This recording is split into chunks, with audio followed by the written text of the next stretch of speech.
Ladies and gentlemen, boys and girls, Joes of all ages, welcome to the main event of the evening. It's Talking Joe with Chief and Steve. Yo!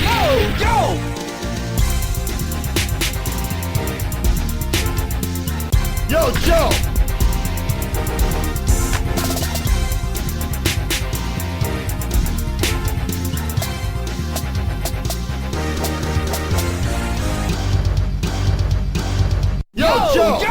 Hey, it's me, the Chief D-O-double-G-Y-D-O-double-G. Joined by you. It's the Chief. How do I start the show again? And me, S-Jubs. I will remind you, Chief. Hey, buddy, you know, this has been the longest gap we've had between recording sessions since I started on this show. It's been over a week. And you know what? I miss you. Oh man, that's nice to hear. Yeah. No, for real, dude. I've lost all the structure in my life. Come back, Chief. It's a weekly schedule. Record on a Tuesday, publish on a Thursday. But due to the Chief dog having some R&R down by the beach, we had to record on preceding Friday to get the show out. So, like you say, it's been long time. Missing the dulcet tones of the S-Jubs. How have you been, my friend? Infinitely less interesting than your news, I'm sure. But the basic catch-up is, and this is something that I think you and I don't see eye to eye on, but what I do to unwind between working on various bits of content is watch Star Trek The Next Generation. I take it you were never a Trekkie, Chief. Never a Trekkie. However, I'm not a disparager of the Trek. I don't necessarily dislike it, but just never got into it. I have seen a handful of Next Generation episodes. How did you avoid it? It kind of reminds me of this great sketch in an episode of Extras where Ricky Gervais's character is trying to shop a script to Patrick Stewart. And Patrick Stewart just proceeds to talk to him like Ricky knows everything there is to know about Star Trek, because of course, right. Why wouldn't 40-something male of his demographic not watch Star Trek? And he's like, "What? Yeah. Your girlfriend doesn't let you have it on?" No, I just don't watch Star Trek. And he's just incredulous. So just like Patrick Stewart, I'm incredulous that you were able to avoid it, Chief. Now, tell me, is there a pattern? Do you have to follow episodes in order, or do you just think, oh, I'm in the mood for that one there, and then pluck it out? I can never say that I've seen every single episode, so the only way to be certain is to go very methodically through every single show. And right, okay. There are some hidden gems, like episodes that don't make it on people's top 10s or top 20s, that I've had such great chuckles about. What's so nice about it is it's an ensemble cast that is clearly having the time of their lives in some of these episodes.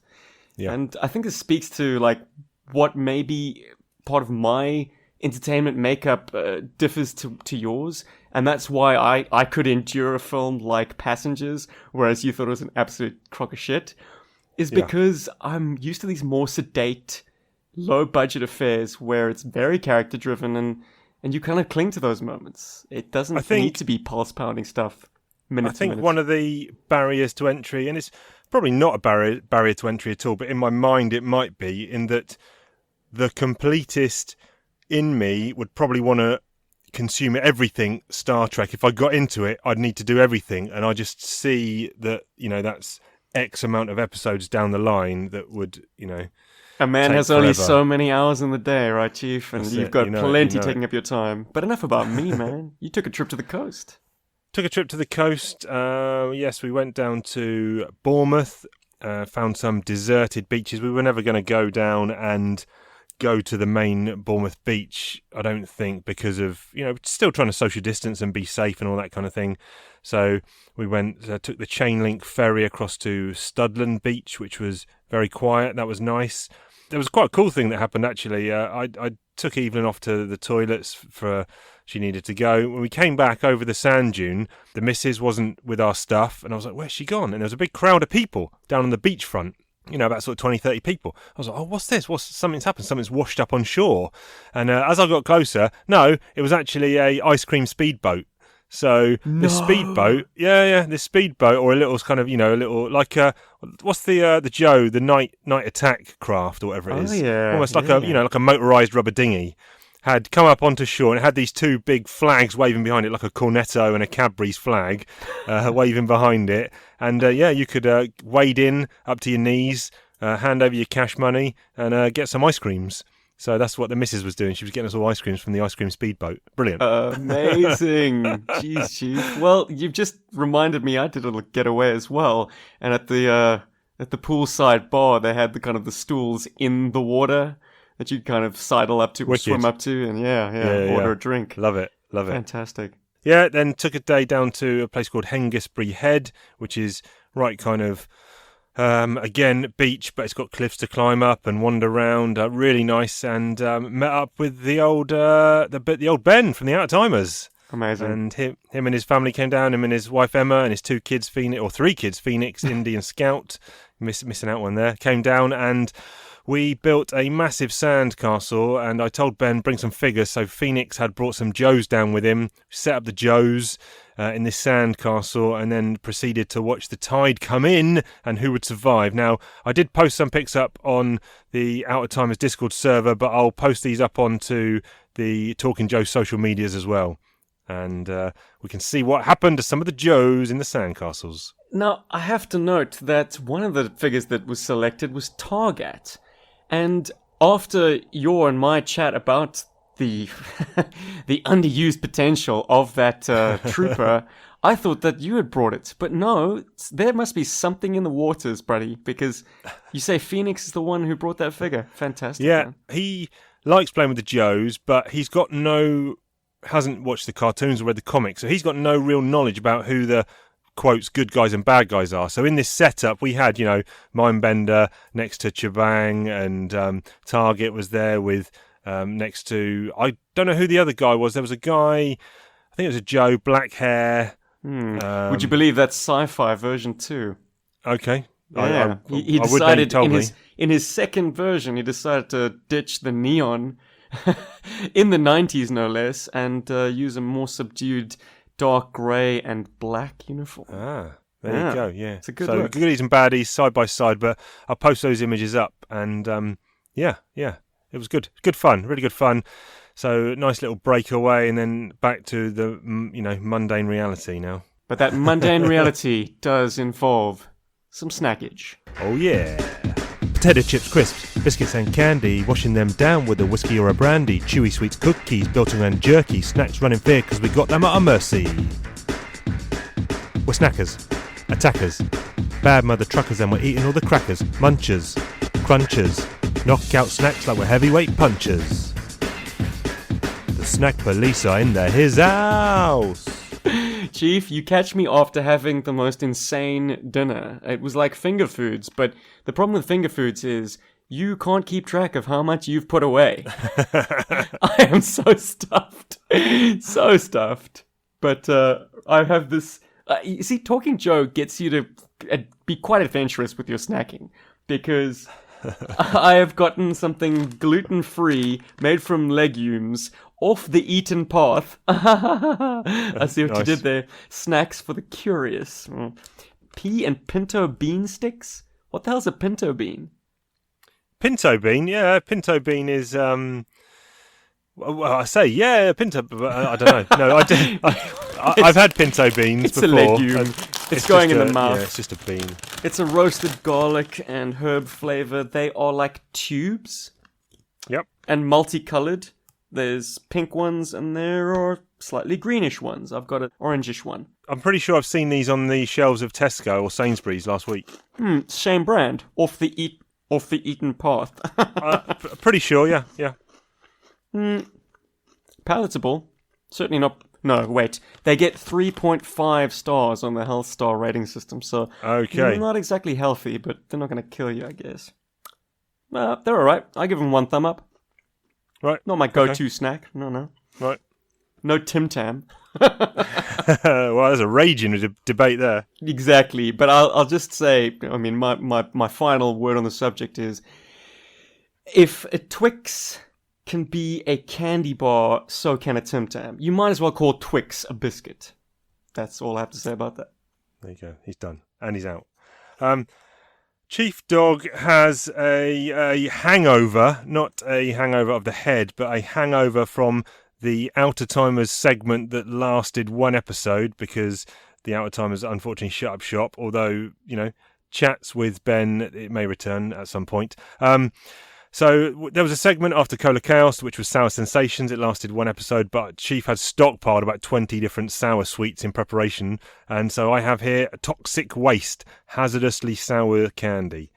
So this comes in a faux oil drum. How much did it cost? It looks like premium candy, which, let's be honest, is mainly diverted towards expensive-looking packages. Like the kind of stuff that you'd buy at a dedicated candy store, that looks like this product. You're quite correct. These are somewhat hard to find. You will get these in like an American candy store in the UK. However, I pulled this off the shelves of Sainsbury's, where they have a kind of almost like not the world food aisle, which has got all your Jamaican, your Polish, and all that kind of stuff.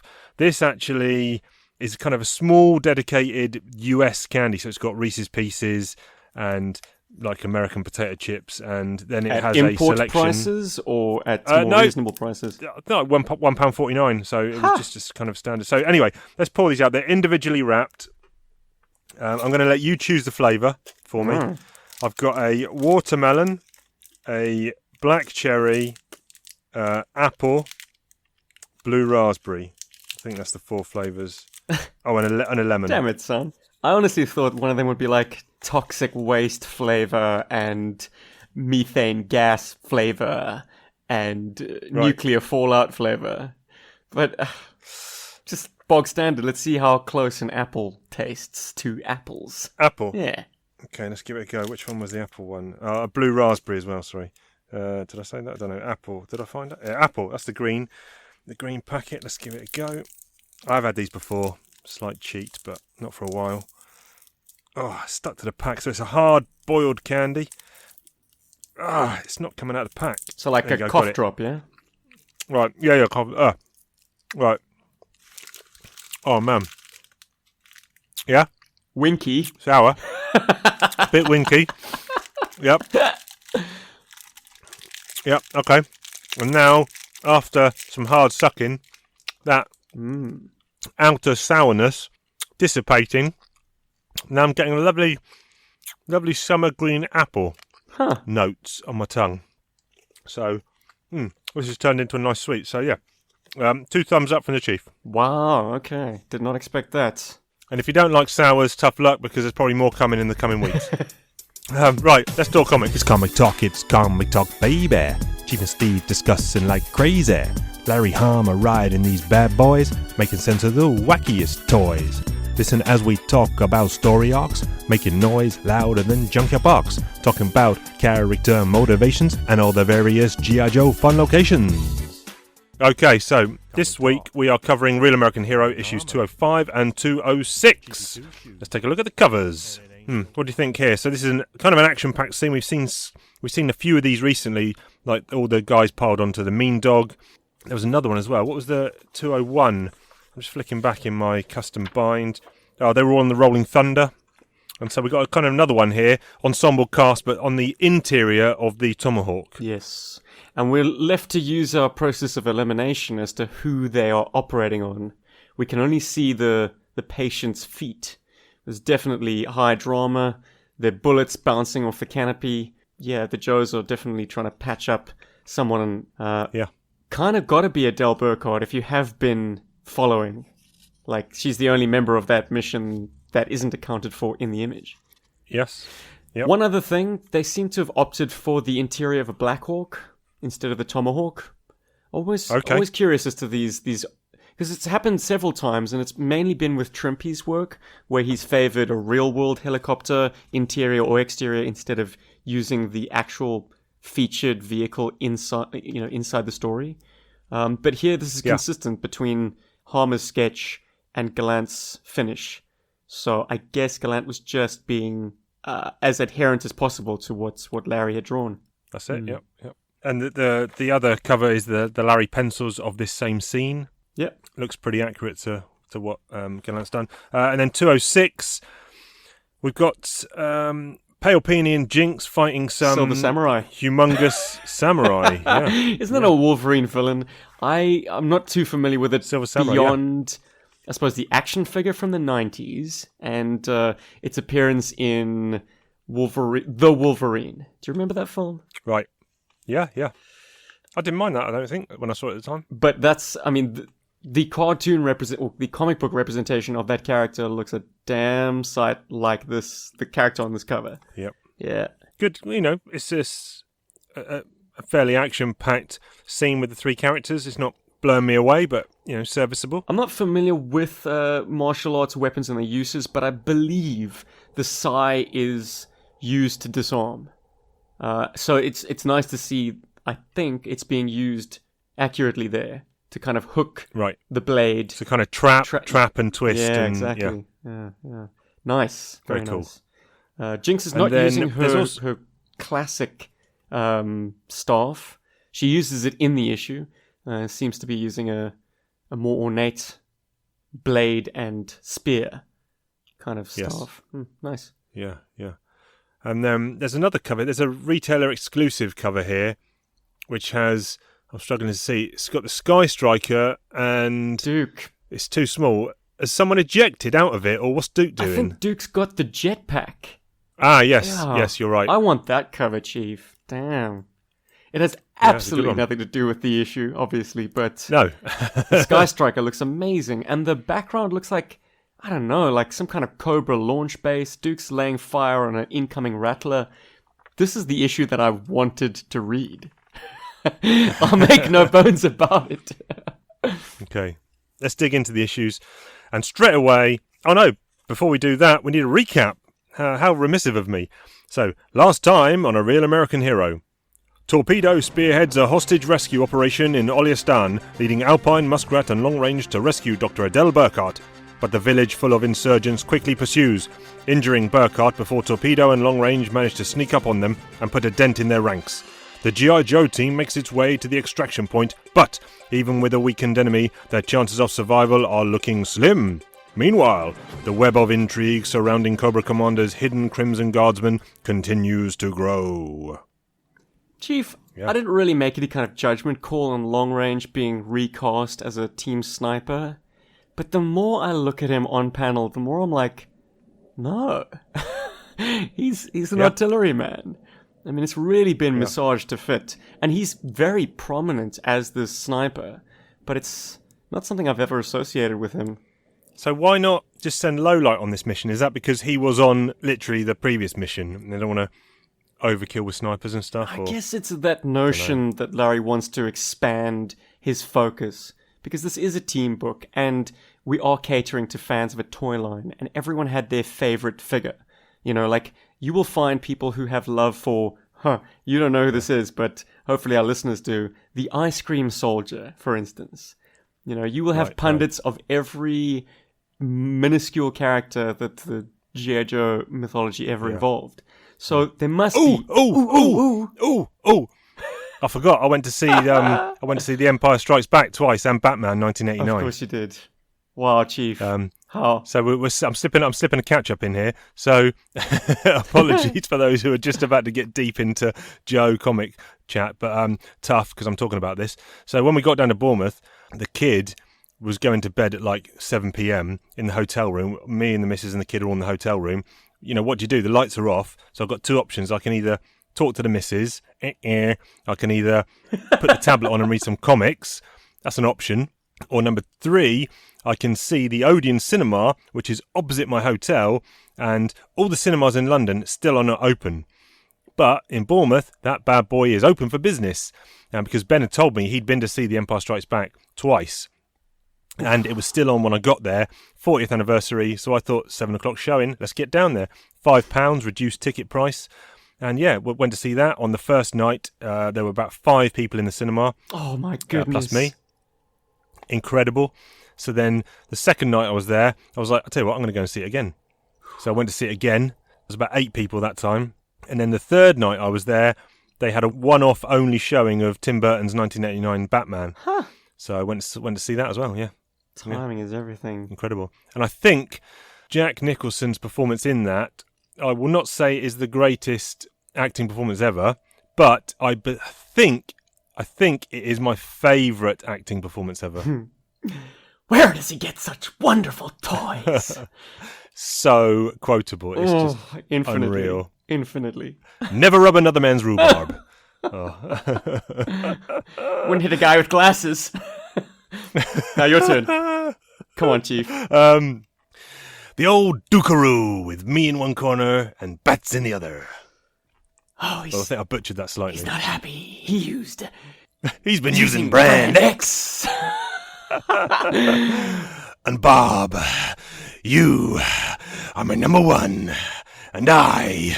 And that's it, and it just cuts off. He just doesn't finish the sentence. I thought he says, no, this is a malapropism. This is what they call an egg corn. Because he says, Bob, you're my number one guy. He just says guy really strangely. That's what it is. Oh, does he? Gotta be. Ah. Okay. This town needs an enema. Can somebody tell me what kind of a world we live in where a man dressed up as a bat gets all of my press? Let's broaden our minds. Lawrence? It's just incredible. It's just incredible. I am the world's first fully functional homicidal artist. I make art until someone dies. I want to watch it again right now. Shit, well... You gave me that homework because you quoted it from the previous episode, and lo and behold, I did it. I went to see that movie, and I did it in the cinema, goddammit. Mm-hmm, yeah. Mm-hmm. Win. Yeah. You're a vicious bastard. I'm glad he's dead. Yes, that's it. Little hot under the collar. All right. This is great radio. Anyway, we're continuing now. Listen, straight off, issue 205, page 1, panel 1, we got ourselves a Larry Harmetism. Oh, is it police up? And it's a No, it's a visual one. Mm-hmm. It's a visual one because Alpine is carrying Dr. Adele Burkhart on his back. Now, we've seen Larry write this before with Roadblock carrying Gung Ho on his back in an early issue. I suppose Larry didn't write the movie, but we've seen obviously Roadblock carrying a snake-like Cobra Commander on his back Roadblock's as well. Always carrying on his back. Didn't he carry Gung Ho in 24? Was it the 24? Yeah, the issue penciled by? I'm blanking on the Russ name. Heath. Russ Heath. What a legend. Yes, yes. And I think there's another example that I've slipped my mind of someone else carrying someone piggyback style. But Roadblock carries Gorky. Roadblock's blind, there you go, Gorky. and Gorky's got shrapnel Correct. in his legs. Yeah. There you go, Larry No, Harmetism. Misha. Little Misha. Misha. That's it. Yes. That's it. Yes, that's it. Yep. There you go. Very good. Very good. Nice. I found these first few pages in this issue quite messy. Okay. I'll be honest. There's the Joes talking about tactics and flanking.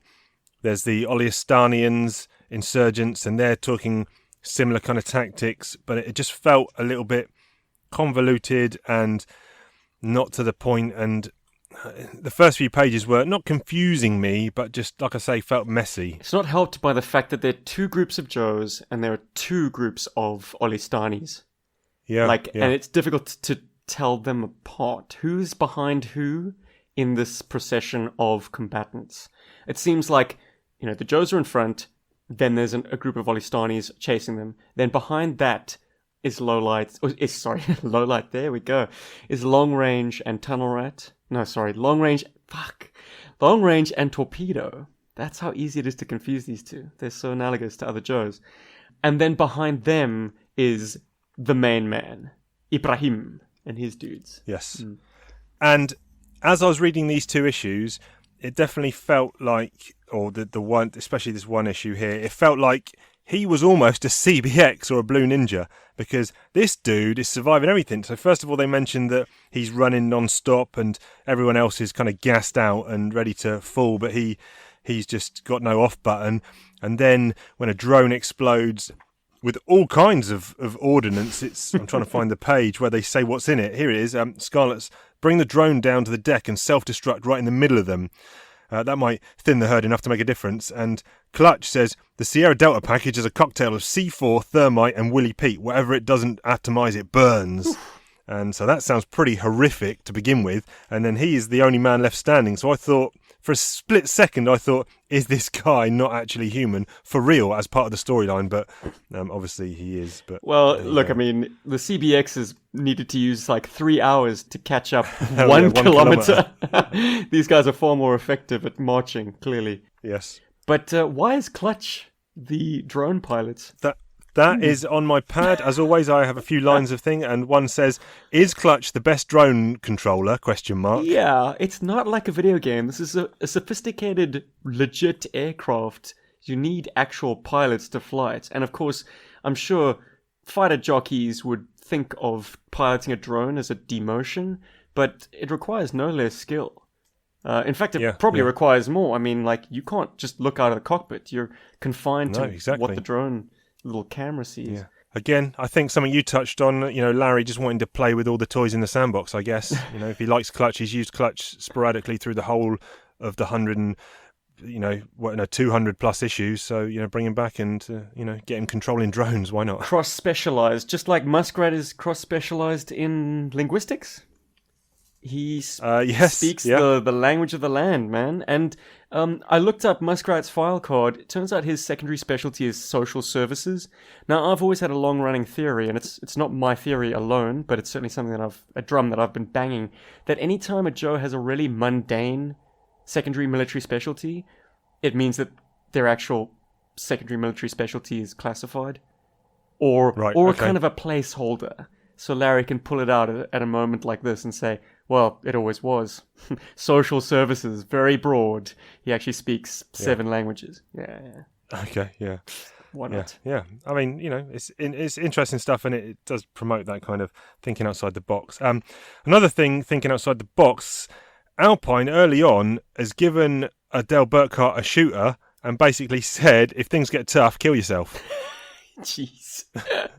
Yeah or no? Yeah. Yes or no? That's how I read that as well. It's hardcore, man. It's like, I don't expect you to get into this fight, but I also want to give you the option to get out of it. Heavy days. We don't want basically he's saying we don't want any more hostages, so if it comes to the crunch, pull the trigger. Cold. Yeah. And again, this issue is filled with kind of that. It's very violent. There's a bit where the Joes kind of got the high ground over this outcropping, and it's just like ducks in a barrel, these insurgents, and you just see them opening up and killing them. And a lot of them are kids. They mentioned that these guys are just kids. Like I say, open field of fire and just mowing them down. Yeah, well, the Joes are very accurate at night to mow down the enemy and still avoid all the kids. But, of course, when you're talking about drone warfare, that kind of is removed from the table. Was Clutch able to avoid spilling collateral damage onto those kids as well? I don't know. It's a nice gesture, but, quickly undone. And the bad guys even take out their own child soldiers for laying their weapons down. So, yeah. Dark stuff all round, Chief. But to lighten the mood, I found a pop culture analog to Dr. Adele Burkhart. Okay. It's the legendary one and only Jessica Fletcher from Murder, She Wrote. Ah, that's why you signed into the recording as S. Jub Fletcher. I was wondering that. Yeah, man, we go deep. Well, buddy, Cabot Cove, okay, the fictional town in which she lived. I'm sure the population ain't that big, but anytime you invite Jessica Fletcher around to dinner, she's going to find a dead body. That show. So by the same token, anytime Adele Burkhart leaves the United States in some kind of mercy mission, she is gonna get taken hostage. You know it. Right. Okay. All the way up until the events of this issue, of course. I used to watch Murder, She Wrote a lot. I probably watched more of that than I did Star Trek Next Generation. For me, they went hand in hand, man. I think it was like Saturday nights at 6 p.m. and they alternated that slot. Like some months it was Star Trek, some months it was Murder, She Wrote. Angela Lansbury is still alive. Oh, she's fantastic. She's amazing. She is one of the best. I'll tell you who's not doing well, and that is the Joe helicopter pilots, because both of them take a bit of a pounding. Oof. Yeah, man. Autobot City's really taking a pounding. So Wild Bill's taken one in the shoulder, and then Lift Tickets basically send a lifeline, wipe this blood from my eyes, because he's got a bad head wound here and it is dripping into his eyes. Mate, that is the ultimate example of hold my beer in the pages of G.I. Joe. It's like, medic, I'm going to fly the plane, just wipe the damn blood out of my eyes. Jeepers. Yeah. I've got a technical observation to make that I expected Larry, being, a stickler for detail on guns, to have picked up in his scripting. But there's There's an Olistani who picks up the Dragunov and gets shot down by long range because he was going for the fire selector switch and switching it to full auto. So long range assumed that he meant he wanted to hose down the Joes. So he preemptively shoots him in the head. Now, the Dragunov SVD and all its variants don't have a fire selector switch. You cannot put it into full auto. It is a semi-automatic rifle. So that's the problem. But here comes the no prize. Do it. So what the Dragunov does have, instead of a fire selector lever, is a dust cover that you would then open to open up the ejection port for the case, the bullet case. And so maybe this guy was just safing the weapon, because what that dust cover does when it's up, the weapon is then safe and can't fire. So it is a tragic case. Very good. It's a tragic case of long range, like jumping to a conclusion without actually thinking it through, because he should know that there's no automatic selector on a Dragunov. And he should have known that the enemy was just safing the weapon before putting it down.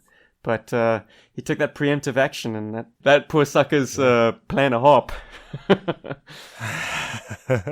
Yes, that's it. 6 feet under, baby. Pushing up daisies. Yeah. So let's get to the meat of this issue, and then we move on to the next one. As we find out here, confirmed whose feet they were on that cover, and Alpine is popped up with the radio kit's been destroyed. Ibrahim's destroyed that, and so to signal the Tomahawk, Alpine's had to get up, take his shirt off, and wave it around in the air to signal Wild Bill and Lift Ticket. And when he's done that, he's presented himself full frontal or full backle. Full back to Ibrahim, who takes a shot, but Burkhart jumps in the way and takes one for the team, effectively. Hey man, reminds me of a time when that Kalingaland dude, who I'm blanking on the name now as well, like took a bullet for Burkhart's. Black Major was about to gun Adele down. That's it. It's her turn. Insult to injury, she takes another one where Muskrat's saying leave her.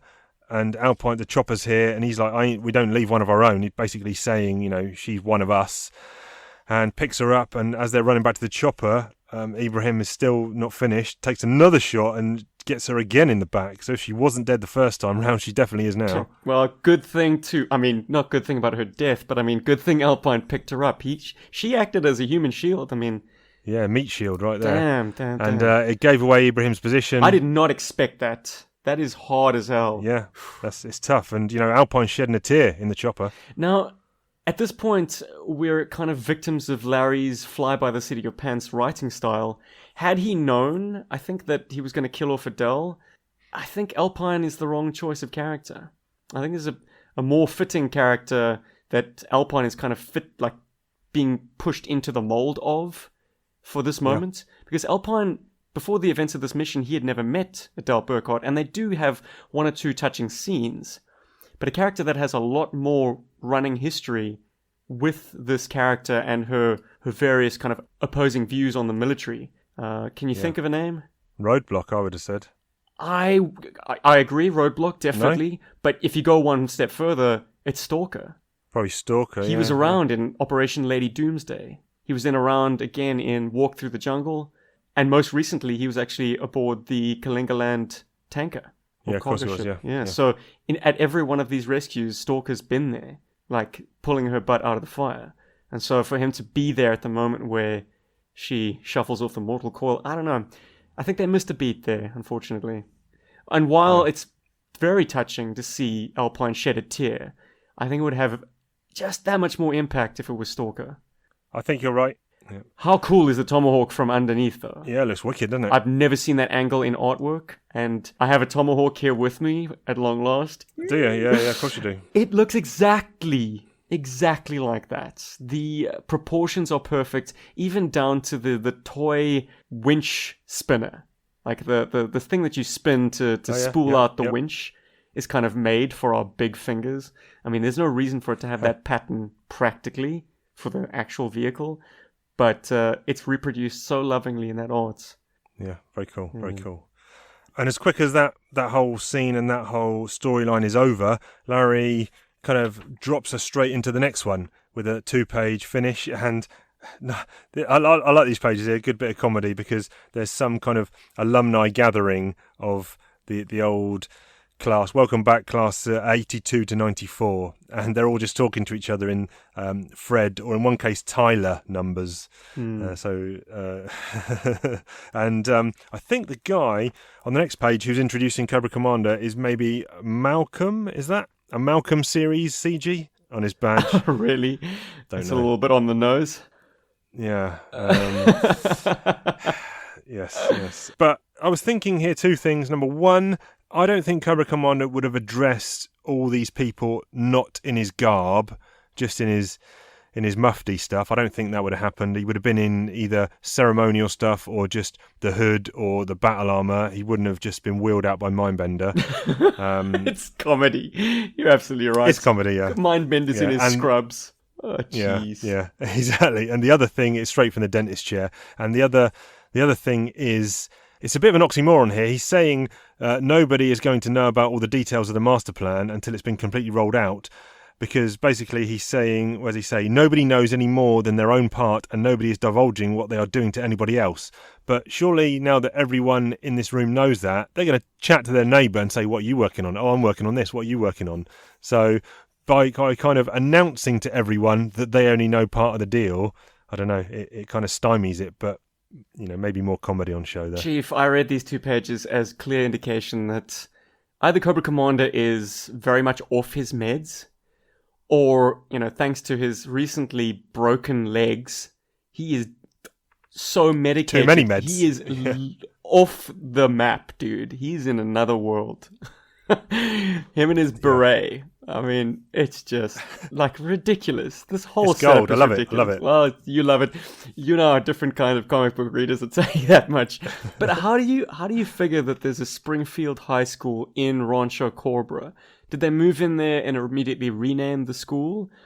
Oh, it makes absolutely no sense at all. It's absolute off the wall, batshit crazy. Yeah. Class of 82 to 94 alumni being celebrated in the home of the Rancho Cobra Fighting Cobras. And I should They know only this. moved in there like a month ago. Yeah, and I should know this, but just confirm for me, 82 to 94 was the original Marvel run, I guess. Yes, correct. And Issue 1 was 82, and the last issue, 155, was 1994, I think. very good. And the years obviously align with the toy line's lifespan as well. The original toy line, yeah. We do need to, I'm thinking, for Yo Joe's point of view, and I went back and looked, and I think we can safely say issues 202, 3, 4, and 5 is a fairly much a 4-issue arc. It's where the Oliestan stuff begins in issue 202 and sees its conclusion in 205. So how do you feel about Yo Joe in those 4 issues as one? Sure, Chief. I don't know if I'm enthusiastic enough to give them a high grade, but yeah, That's I guess fine. a You 6. do what you need to do. 6. 6. I don't know. I also want to kind of keep things relative and really pump the things that got me excited. This kind of didn't really. No, what am I saying? It's a 5. Shit. I did not like the whole subplot with Cobra Commander getting his ass handed to him by absolutely everyone. With Zorana and all that kind of stuff, Yeah. The Zorana beating just came a little bit out of left field for no real purpose. Yeah. I mean, look, I'm just flicking back. That cover of Zorana mashing Mindbender with a massive jaw is amazing, but that's not coming into the equation for the rating. So I think I'm coming in with a 6. 6 for the Chief. Let's move on. We've got another issue to cover. Yes, we do. Okay, so 206, start of a new, subplot and storyline, and where should we begin with this one? What notes have I got written down here? Scarlet just can't take Snake Eyes anywhere. Do you remember Bystander, which was the additional story in, I think, Yearbook 3? That was a Tony Salmon's art where they go to a gas station, is that right? I recently listened to the review of it in an episode of Talking Joe, actually. Oh, really? Yeah, okay. yeah, it's this great podcast. You should give it a listen sometime. You might hear some dips in mic quality. Oh, really? Oh, I'm talking about recent events, but apologies on episode 82, the last one. So something went wrong, technical glitch, and then the Chief had to switch over to a different source of audio, and it was my fault, hands in the air, nothing to do with S-Jubs or his editing. I had the wrong selection made for my audio. I was using the laptop audio instead of my microphone. I thought I was on microphone whilst recording. Obviously, while we're recording, we don't notice that. Then the session ended. I had to zip away on holiday, so there was no chance to re-record that. And unfortunately, it came out as it did. S-Jubs did the best he could, but hands in the air, Chief Dog apologises for that. But anyway, moving on. Chief, it's a mistake that I've made as well. But once you make it, you never make it again. So, well, let's hope so. Yeah, there you go. Chief, were they up against a deadline or something in this issue? Because to have 2 repeated pages with only cosmetic differences, I love the effect. It's so unusual. But when you think about it a little bit more, you're like, they're getting away with very limited art chores. They get basically 2 pages for free. Yeah, a quick shout out. Both these issues we're covering, written by Larry Harmer, pencils by S.L. Gallant, inks by Brian Shearer, and colours by Jay Brown. So we're referring to the scene at the beginning where they're stopping off for supplies for a party.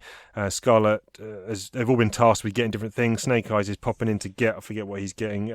You're going to get the burger and hot dog buns, ketchup, mustard, relish, pickles, potato salad, coleslaw, and corn. He's got 10 minutes to do it, and when he pops in, unfortunately, it coincides with a group of youths, maybe youths or a bit older, going to rob the place. And then the scene ends up with them speeding away. Oh, what happened there? As all the police and that turn up. But all we see during the action is an exterior sort of high angle on this store.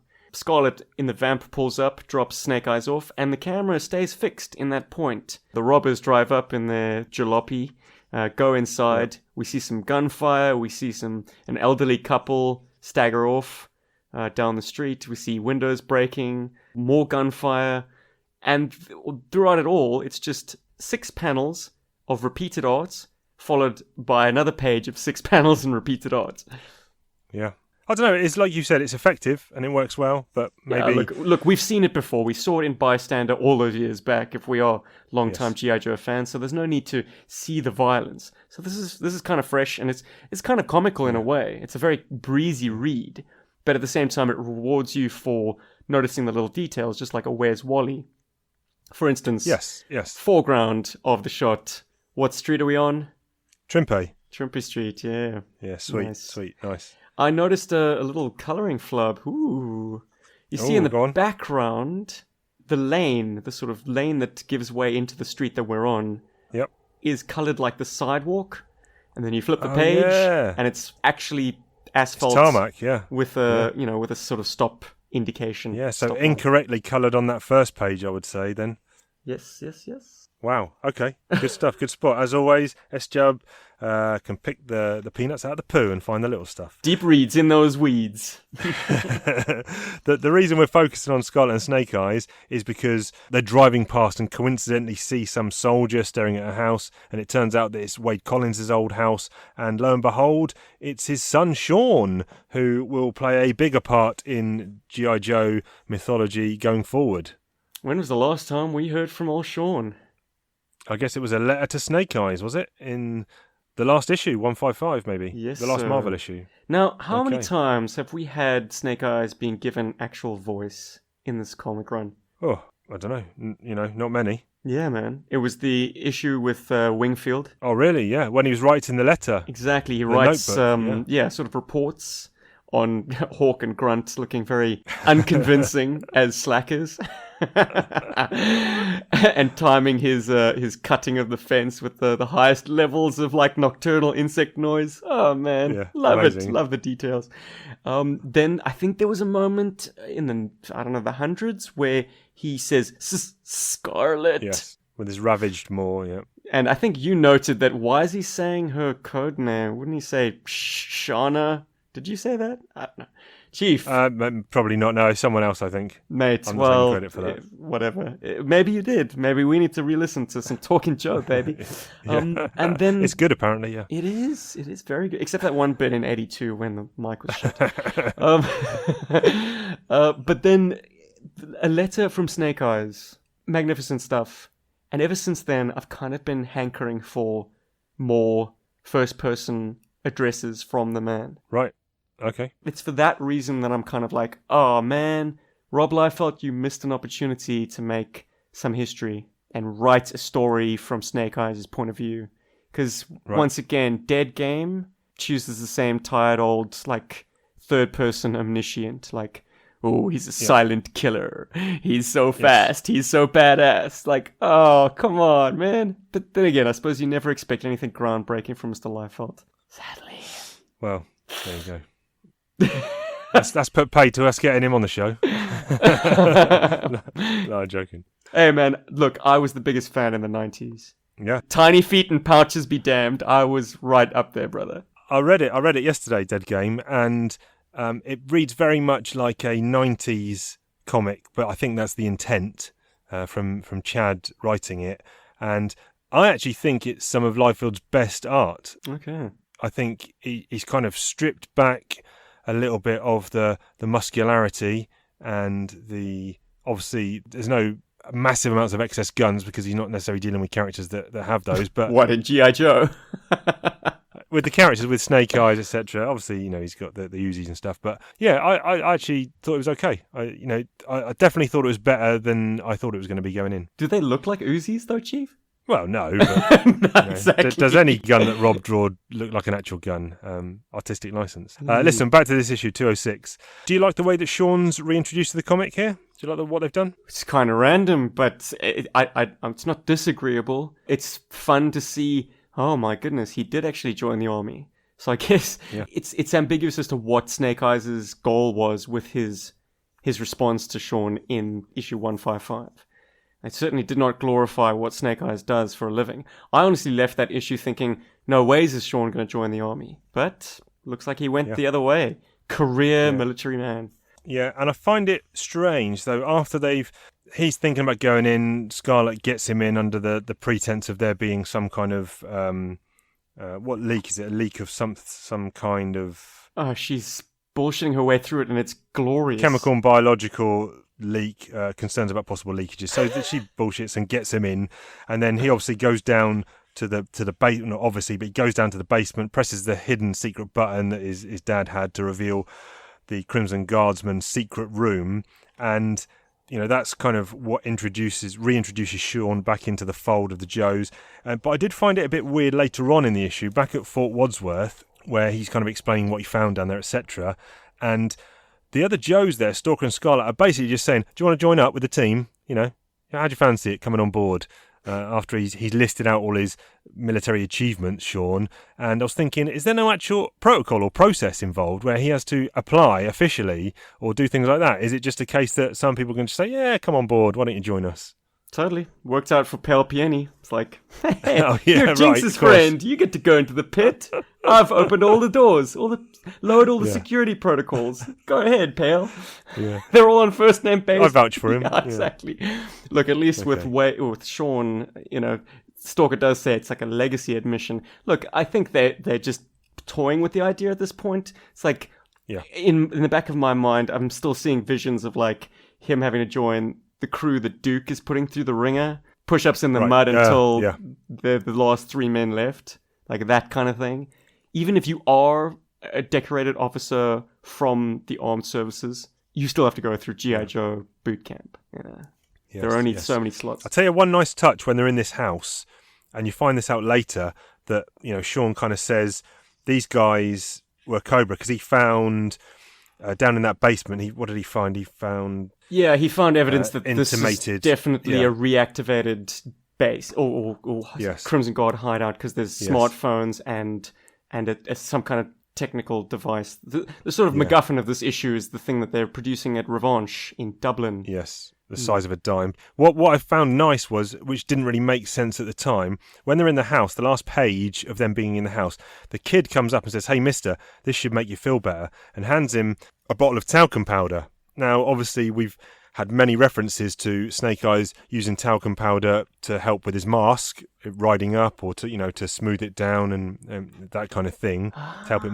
look more natural. And I was thinking, how would the kid know what's going on here, that this is a mask? But if this is a Cobra kid, we've seen previous kids of Crimson Guardsmen be handy with weapons and military tactics. So, maybe this kid is trained in disguise and prosthetics and makeup and things. So the kid knew that Snake Eyes was wearing a mask. Well, you've got me thinking now that this kid might have tipped his family's hand. Because if he is a Cobra Kid, and they've got a dossier on Snake Eyes, this kid's like, he's actually flexing it. He's flexing his knowledge. Catches Snake Eyes unawares. He's like, here, mister, use this. It's like, I know who you are. Yeah. And look at Snake Eyes' reaction. He's kind of, whoa, wait a minute. We are going to come for you and kill you in your sleep, Mr. Snake Eyes.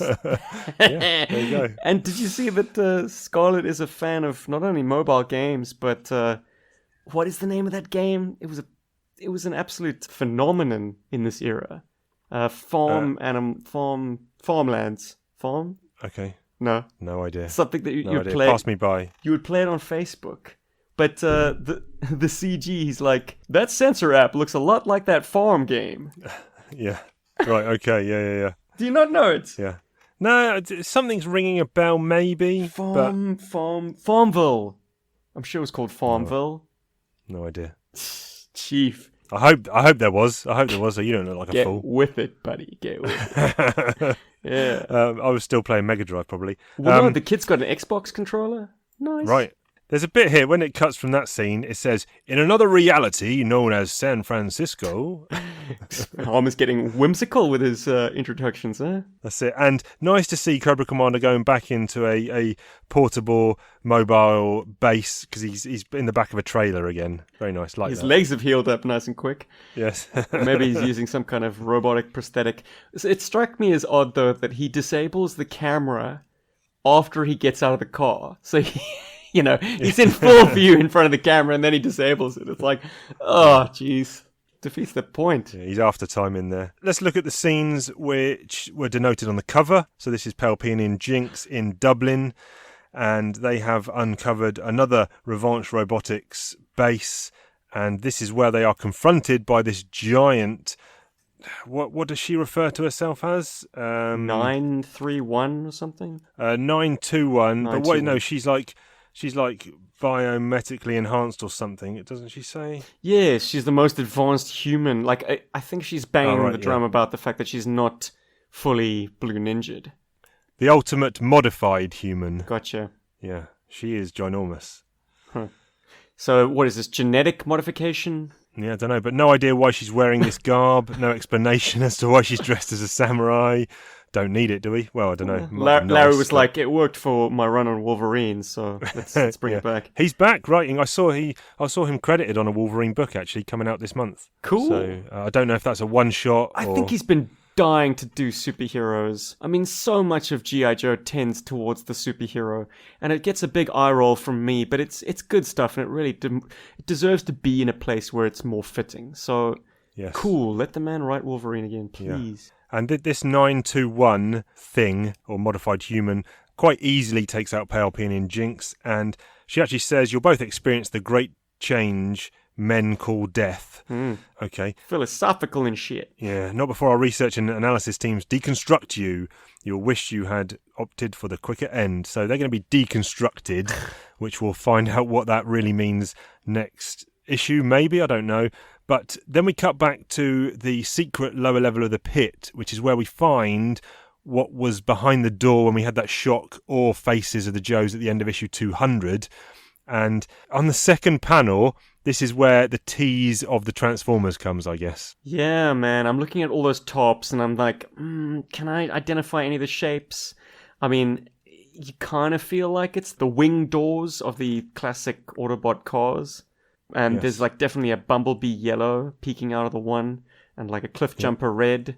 But it's too generic to actually be identifiable. Clearly, they were very guarded about which way they played it.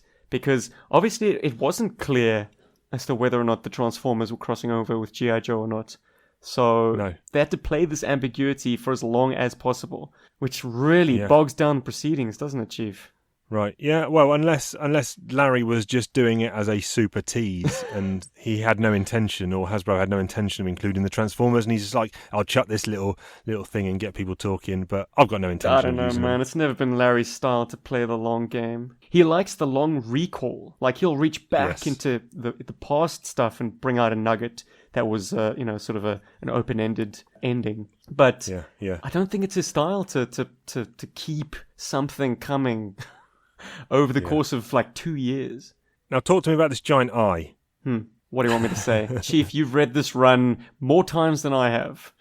But as you keep saying, don't even remember what you did last week or half an hour ago. No, this issue I've only read once Okay. previously when it came out. So the original Marvel run I've probably read upwards of 10 times. Probably more than that, maybe. But once we hit the IDW stuff, I've only ever read it once as it came out in real time. So, this was, how long ago was this? This is September 2014. So I haven't read this for 6 years and recall there being an eye, but in my head right now, I don't know how this storyline resolves. So I don't know what this eye belongs to or where it's come from or what it does. Kaiju. Right, yeah, well. No, I don't know. Look, Chief, what do you want me to do? Actually spoil it? No, I don't. It's nice to go in eyes wide shut because it doesn't set you up for too much disappointment, I guess. Yeah. I love Duke. Duke puts on the sort of the boot covers and he's like, whoa. Yeah. Not in word, but definitely in motion.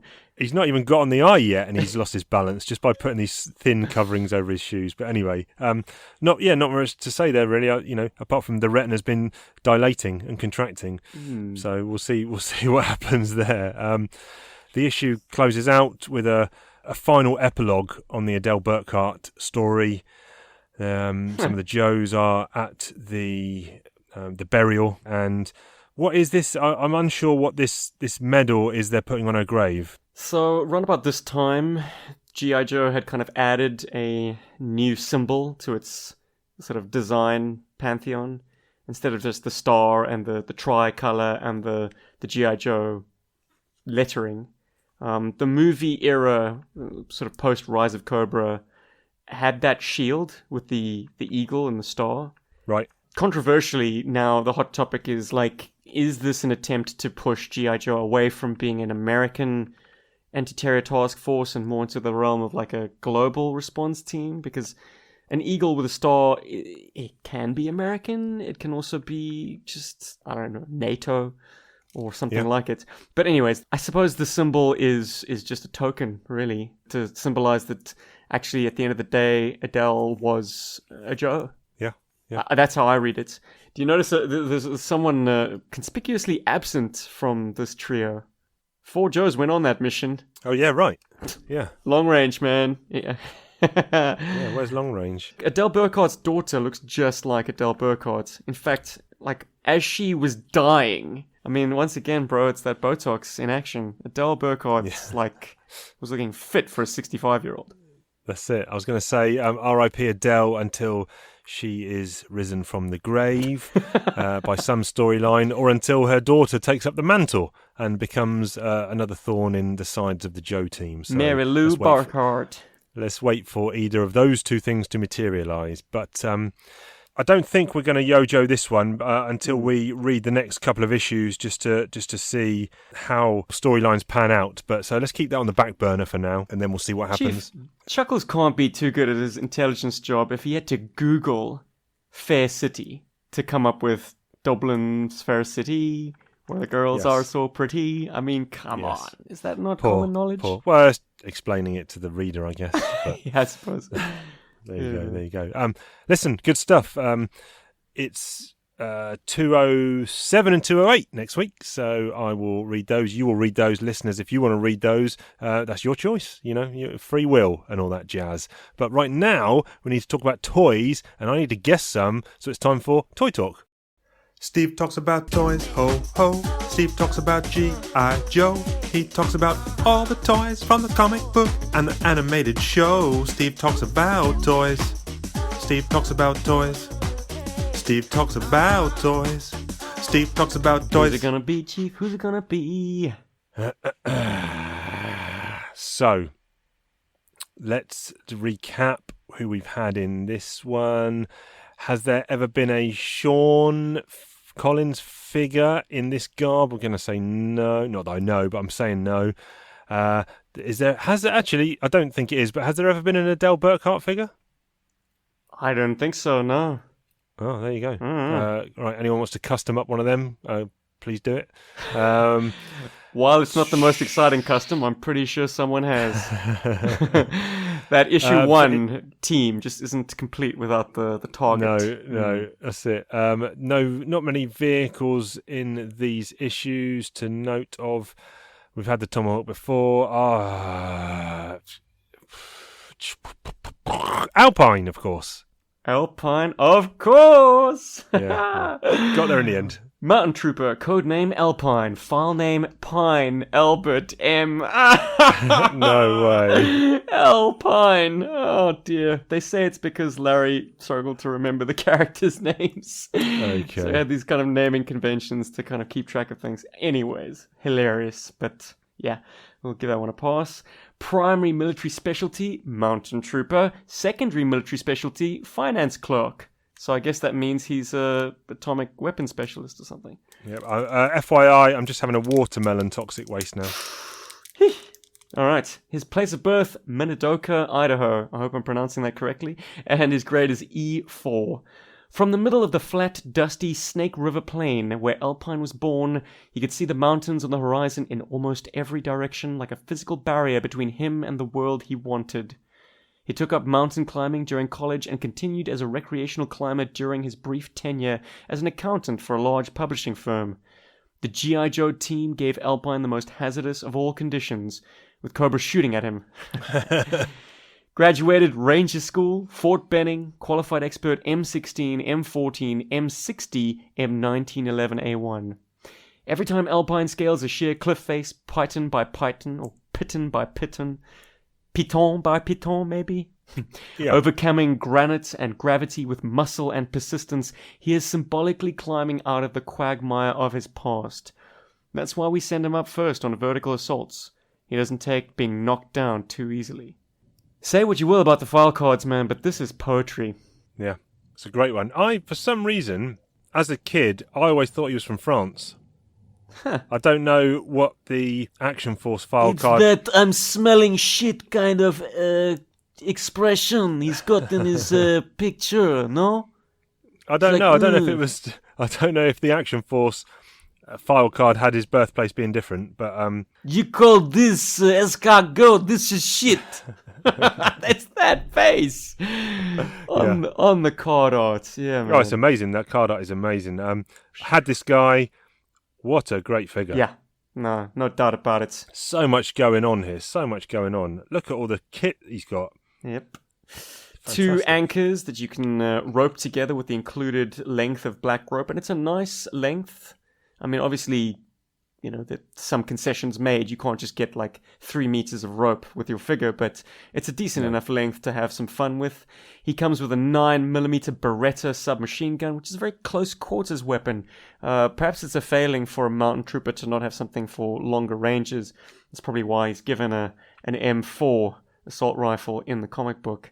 He comes with a grapple launcher, which very tastefully doesn't launch anything. You know, we'd get that later in the 90s with spring-loaded weapons, which were sadly oversized to accommodate the spring and the firing mechanism.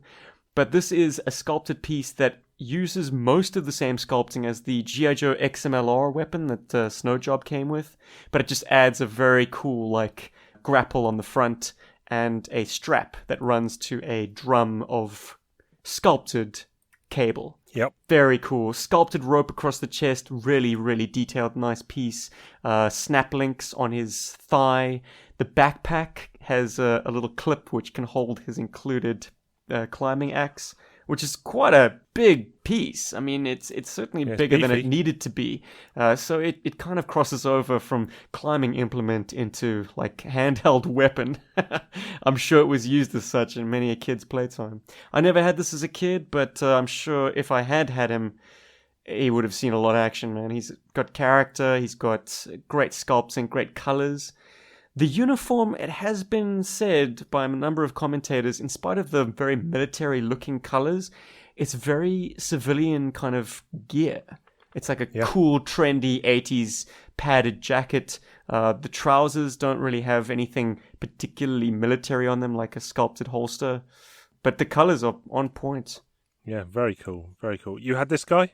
Well, you've got him Only now? as an adult, yeah. The first time I collaborated with Hooded Cobra Commander, we had a cool little debate about which mountain trooper was superior, Alpine or Hit and Run. I actually repped Hit and Run, but I can say now that that debate is like 4 years into the past, that indeed Alpine is the consummate G.I. Joe mountain trooper.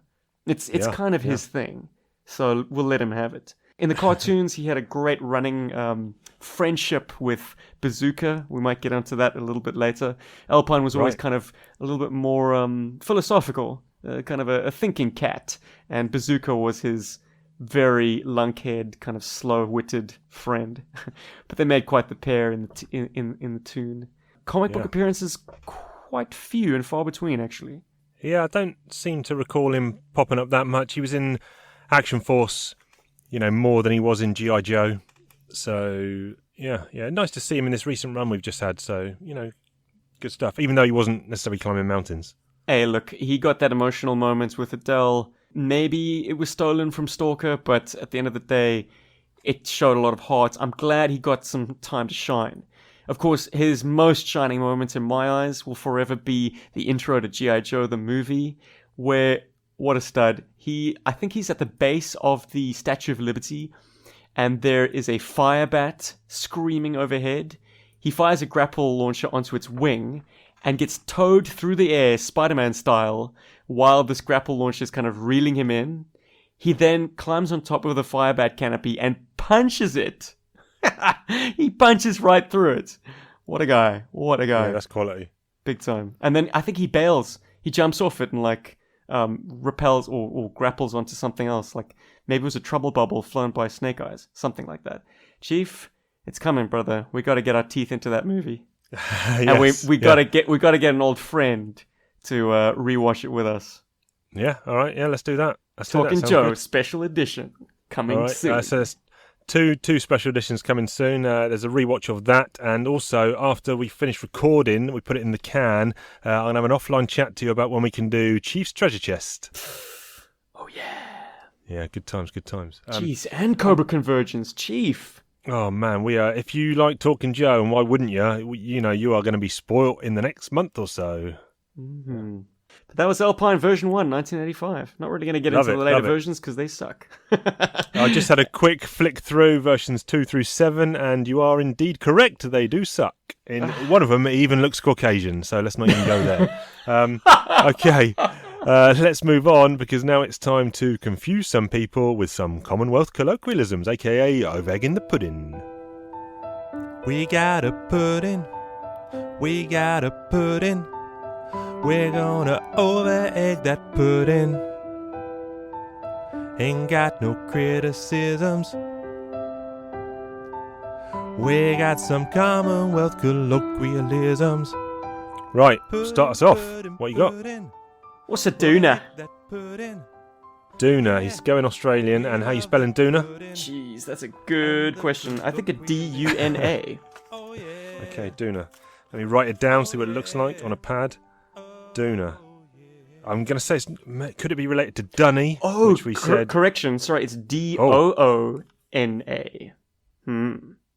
Are you putting out a doona on the Barbie? No. All right, you had to go there. Route then. 1. Oh, Chief, it took you a while to use the cliche.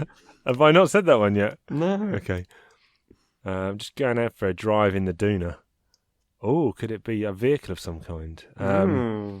Hey, when you're down the shops, buy us a 4-pack of doonas. No. Gonna take the quad bike up the doona. That'd be too obvious, wouldn't it? Doona. I'm going to say swimming pool. Well, it kind of is the opposite of that. Because whereas a swimming pool you jump into to cool off, a doona is something that you would use to keep cozy and warm, because it is indeed a comforter or a quilt or a blanket or a duvet. It's a thing that you would wrap yourself in. Nice. Doona. Nice. Yeah. Okay. Chiefs one here. This is, I believe, English and Australian in origin. Ooh, you sunk already. And if I said... I speak both those languages. If I said I was under the pump, what's happening? Under pressure, pushing down on me, pushing down on you. He's right. Under the pump means under pressure or nice. up against it. Yes. All yes. right. Okay, what you got for me, South African? All right, man. Well, this is 2 for 1, brew. Oh, yeah. Yeah, brew. I could really do with a Betty and a Bevy. A Betty and a Bevy. Mm-hmm. Okay, so Bevy is a drink. Very good.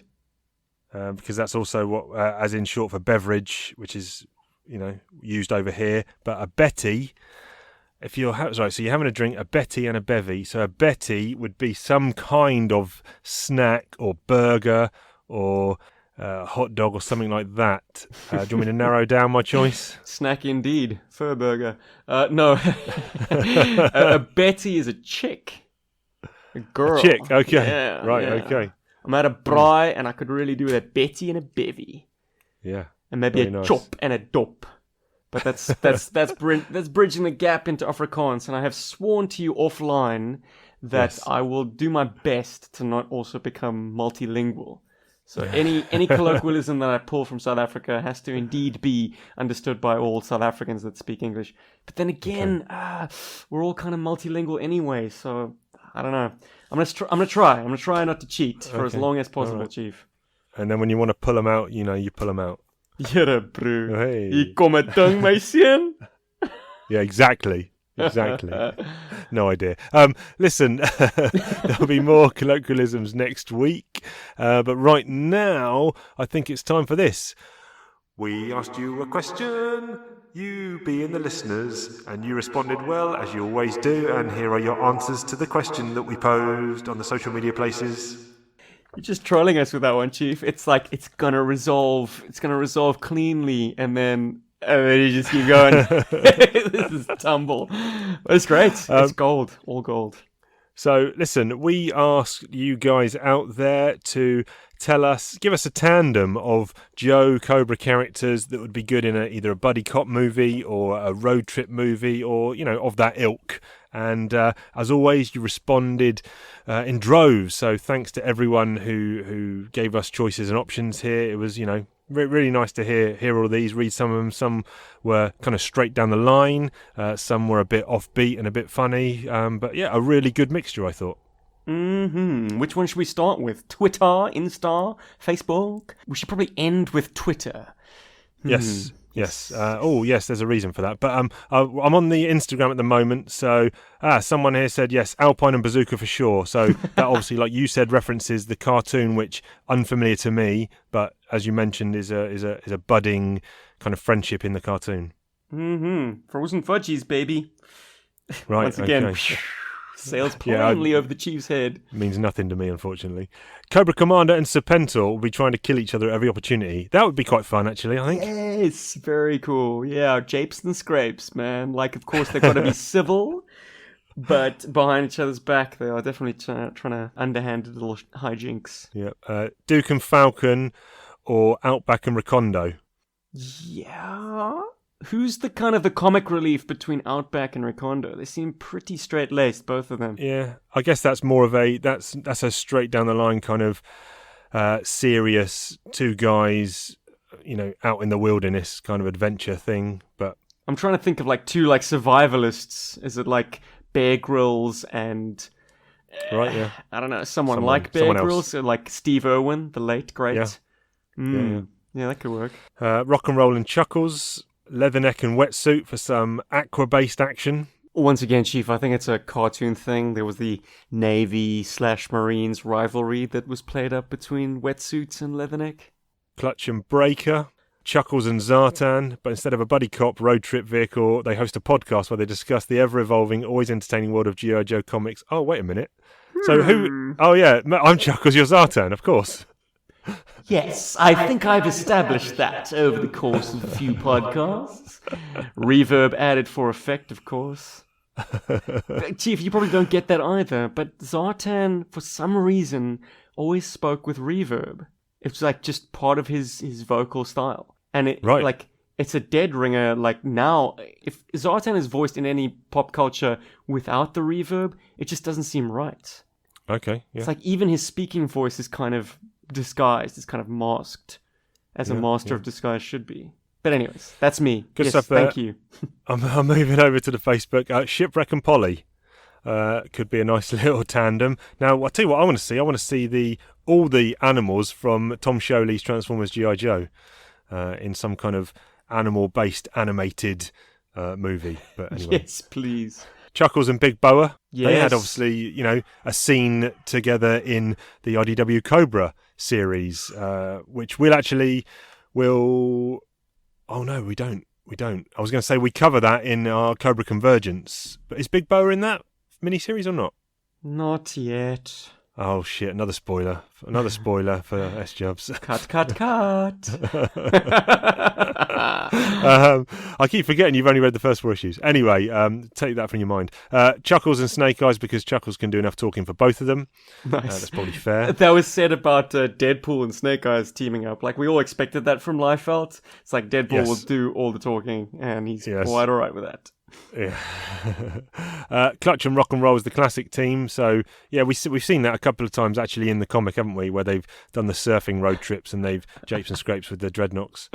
Yeah, Chief, it occurred to me, like, you were kind of down on Rock and Roll being a bit simplistic in the last issue, yes. with the dialogue between him and Lifeline in the back of the Tomahawk. Well, what do you expect from a man who's been brainwashed by Cobra twice? The man is a zombie, right. Okay? He doesn't have enough of his own brain cells to rub together.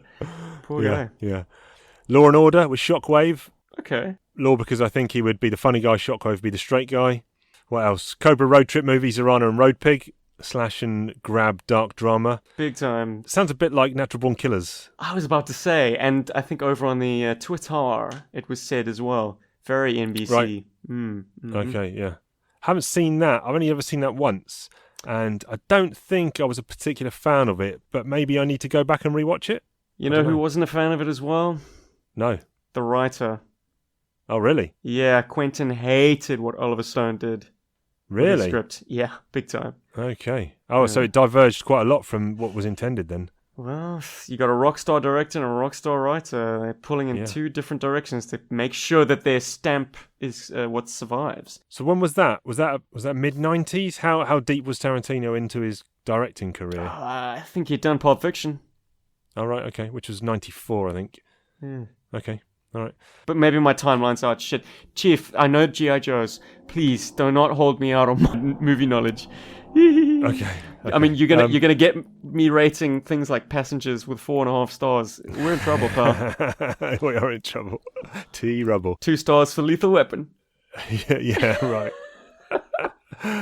Shipwreck and Snake Eyes, Clutch and Covergirl. Yeah, I'm definitely going to shout out Rachel and Carlos Salinas. Anyone who's not on Facebook is going to miss out on the most incredible little dio story he shot with Big Boa and Kangor. And they are just badasses right the way through. I'm not going to spoil any of it, but it is hilarious. And they're like... posing with each other and berating Cobra troopers for their puny, weak little arms. I mean, you've got to read it in like an Arnie voice. Yeah, that was good. I don't know why I bypassed that one, but that was quality. Well, because it's a visual thing and it would not make for good radio. But thank you for gifting us with that, Rachel. Yeah. Footloose and Dusty. Mark said, watch the Sumbo episode Hearts and Cannons and you'll know what I mean. I've been meaning to. It's a great episode because it really features one of my favorite vehicles, the Mauler, and has some great interior shots of the Mauler. I love me some interior shots of places where our actual eyes can't go. That's it. Yeah, man, I will definitely rewatch that. Thank you for the shout, Mark. Yeah, I might give that a go as well. Blind Roadblock and Snake Cobra Commander, which we mentioned earlier in the episode about piggybacking, and could that be a fun kind of road trippy kind of thing? Maybe. Darren, a man. I don't know, man. He seems a bit serious for my liking. Darren went down the rabbit hole, and he's got a Destro and Cobra Commander, Chuckles and Duke. Darren, I challenge you, sir, to shoot this for us. Oh yes. I know you're down with DMing. I know you're into the role playing. Well, it's time to role play for an audience. Yeah, this is really good. This is really cool. He wrote a script. Yeah, if you're not on the Facebook, get onto the Facebook page, ask to join. We'll just admit you in and read what Darren's written there. It's really cool. Really cool. Or just watch his presentation, his video presentation of it, Yeah. forthcoming, which we'll be sure Forthcoming, yeah. to No pressure. share on all the socials. That's it. No pressure, Darren. Joe version of Paw Patrol, Mutton Junkyard, Law and Order, Widescope and Lamont, Dusty and Sandstorm, and then Snake Eyes and Timber, Shipwreck and Beachhead. Interesting. Yeah, I suppose the straight man and the comic relief. Yeah. I'm moving over to the Twitter. I wonder between the two of them who has the worst BO, the sailor or the guy who never takes off his ski mask. Yeah, right. Probably a tie there, I'd imagine. Law and Order, Mutton Junkyard, except the dogs can talk. That'd be quite cool, actually. What have they been smoking there, man? That was a diagnostic, yeah. Brilliant. Scrap Iron and Captain Gridiron, with the running joke that everyone gets their names mixed up. And ironically, they're both working undercover at the same dry cleaners, pressing and ironing clothes. And they have some run-ins with Iron Man. Bazooka and Alpine again. Wild Bill and Wild Weasel in Fly to the Angels. Bit of aerial action. Rock and Roll and Clutch. Alpine and Bazooka again. Duke and Shipwreck. Interesting. Yeah. Apparently he drops the mic after that, so that must be a really good one. Stalker and Snake Eyes, or Metalhead and Scrap Iron. Call the two snakes the Boom Boom Brothers. Right. Roadblock and Chuckles, Destro and Zartan. Another Zorana and Road Pig. Leatherneck and Wetsuit. Planes, Trains, Automobiles and Joes. Fantastic responses there. We appreciate all the feedback as always. Another question coming. Normally comes out on a Sunday. So it gives us a few days to get responses in before we record on a Tuesday. So look out for the next listener question. You know, if you want to get involved and hit us up, you can do it on all the social media places. That's talking_Joe on Twitter. Instagram is Talking Joe Comics. And Gmail, that's talkingjoecomics@gmail.com. Or on the Facebook group, come and join that. It's Talking Joe, a G.I. Joe podcast. Where can the fine people find your stuff? Well, Talking Joe is where I abide, as well as the Chief. But here's something interesting coming down the track. A Talking Joe exclusive will be going out on the 10th of August as part of Cobra Convergence 5. But this particular exclusive has video content. Whoa! Whoa! And since Talking Joe has yet to start its own YouTube channel, it will be playing over on the G.I. Joe Book channel and the Hooded Cobra Commander 788 channel. So if you are not subscribers or fans of those channels, best check up on them on the 10th of August. You do not want to miss out on this special Talking Joe presentation.